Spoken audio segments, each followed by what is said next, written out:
Amici di Gazzetta Regionale, siamo in compagnia di Giovanni Greco e Giorgio Atturri. Complimenti ragazzi, mister, inizio da te, primo tempo, approccio perfetto. Che partita è stata? È stata una partita innanzitutto molto sofferta perché stare in tribuna non è il massimo, infatti ringrazio l'amico mio Riccardo Musciatti che ha fatto un grande lavoro in panchina oggi e ti dico che loro secondo me sono partiti forte, abbiamo avuto un quarto d'ora un pochino di sofferenza perché questa è una buona squadra, c'ha giocatori di forza, di gamba,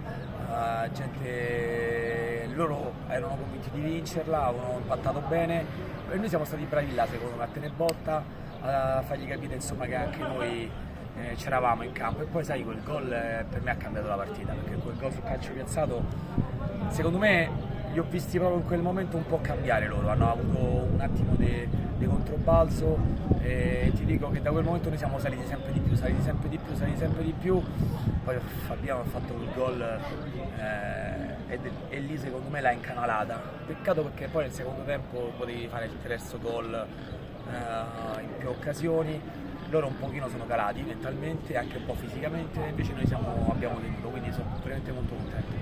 Mister, bravo a disporre la squadra in campo, bravo anche a sceglierti lo staff. Giorgio, quanto risenti dentro questo progetto? Dentro al progetto Grifone mi sento dentro 120.000%. Progetto Greco purtroppo per fortuna mi sento dentro ormai da parecchi anni, quindi bene. Sicuramente questo non è casualità, è frutto del lavoro, anche ieri mattina ci siamo allenati, abbiamo provato tanti calci piazzati, quindi aver sbloccato la partita su un calcio d'angolo è motivo d'orgoglio per il lavoro che svolgiamo tutti noi staff, compreso Bimonte, Tomai e Antonio. E ci tenevo a ringraziare la società Terni per l'ospitalità, sono stati veramente gentilissimi, anche adesso a fine partita ci hanno offerto insomma, una piccola merenda e insomma ci tenevamo a ringraziarli. Perfetto, grazie mille. Anzi, l'ultima domanda ve la faccio, mister. Adesso?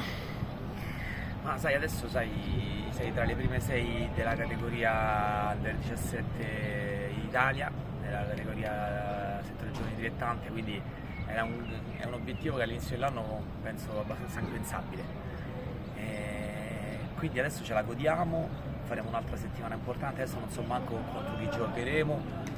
Sai, se ci sarà un altro triangolare dove uscirà fuori la migliore del centro-sud della categoria, quindi sicuramente sarà innanzitutto un bel sogno, no?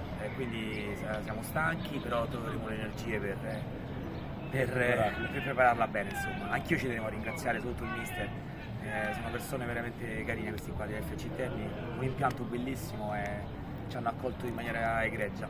Complimenti ragazzi! Grazie.